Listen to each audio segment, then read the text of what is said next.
Terima kasih atas kesempatan ini untuk bertemu dan membagi ilmu pengetahuan, mudah-mudahan bermanfaat bagi saudara semua. Saya lahir di Surabaya, lantas menyelesaikan sekolah menengah di Surabaya juga, lantas lulus sebagai sarjana hukum di Fakultas Hukum Universitas Indonesia di Jakarta. Sesudah itu saya menjabat sebagai hakim di Pengadilan Negeri Istimewa Jakarta yang kemudian menjadi Pengadilan Negeri Pusat, Jakarta Pusat. Dan setelah itu saya diangkat sebagai notaris di Jakarta dan praktek notaris untuk kurang lebih 15 tahun.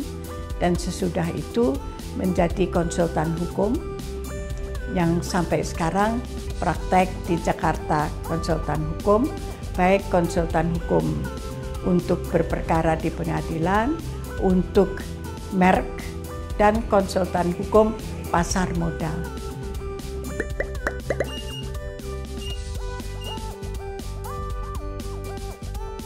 Kalau saudara mau mendirikan usaha, berusaha, cari informasi dulu yang benar. Jadi, apakah persyaratan-persyaratan untuk usaha itu dapat saudara penuhi? Sebab untuk beberapa macam usaha itu ada modal minimum yang disyaratkan, yang mungkin saya atau saudara tidak dapat memenuhi. Jadi kita harus secara realistis.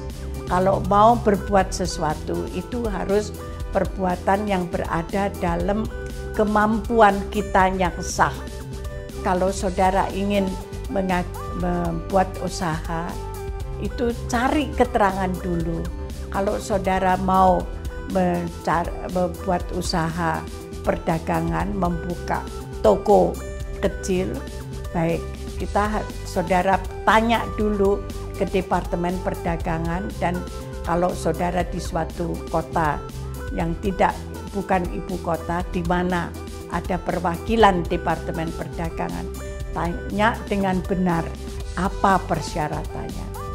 Jangan pakai suap atau memberi sesuatu pada pejabat yang disebut sebagai tindak pidana korupsi.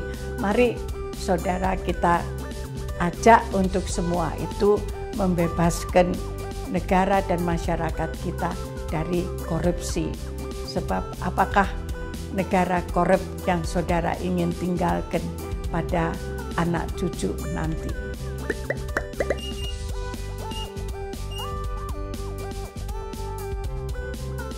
Saya rekomendasikan untuk memilih perseroan terbatas. Tentu apa alasan saya rekomendasikan itu?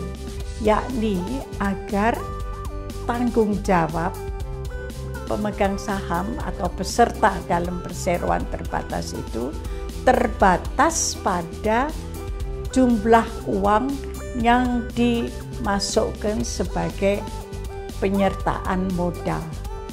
Ini terbatas di situ. Jadi kalau penyertaan modal saya 10 juta, walaupun aset saya 100 juta, itu adalah tanggung jawab saya terbatas pada 10 juta itu.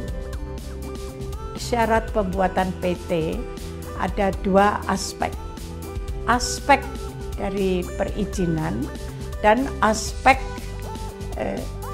pekerjaan dan tindakan-tindakan saudara yang harus dilakukan di hadapan seorang notaris. Pertama, saudara harus jelas pertimbangkan usaha ini berupa apa, perizinannya apa. Sebaiknya kalau saudara ini adalah usaha pertambangan, minta keterangan yang tuntas di Departemen Pertambangan. Kalau ini adalah suatu usaha dagang, harap ditanyakan dengan tuntas persyaratannya di Departemen Perdagangan. Jadi pendirian PT itu harus dilakukan akte pendirian, dan akte pendirian itu yang mendirikan harus sedikitnya 2 orang atau 2 badan hukum atau 1 badan hukum dengan seorang pribadi perorangan. Ini minimumnya. Tapi 2 orang pendiri itu kenapa memilih perseroan terbatas? Sekali lagi saya ulangi, karena tanggung jawabnya itu terbatas. Sampai apa terbatasnya? Sampai jumlah penyertaan modal dalam PT itu. Kalau saudara A memasukkan 100 juta, saya memasukkan sebagai saham itu 50 juta, maka saya punya tanggung jawab juga 50% dari yang memasukkan 100 juta. Itu terbatasnya.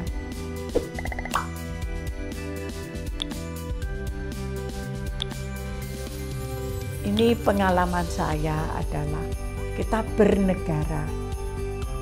Tentunya negara itu harus dijalankan, karena negara adalah merupakan satu organisasi besar yang terdiri atas karyawan pegawai negeri. Oleh karena itu, mereka itu juga butuh untuk ongkos-ongkos dan dana operasi. Untuk itu negara memungut pajak. Pajak itu diatur dengan undang-undang perpajakan. Jadi sebagai seorang warga negara yang ingin berusaha itu lebih beretikat baik dan lebih terhormat jika kita itu memenuhi ketentuan-ketentuan perpajakan. Jika ini dianggap terlalu berat untuk berusaha, lebih baik jangan berusaha. Tapi janganlah berusaha dengan mencoba memanipulasi pajak, sebab ini akan merusak nama baik saudara dan keluarga.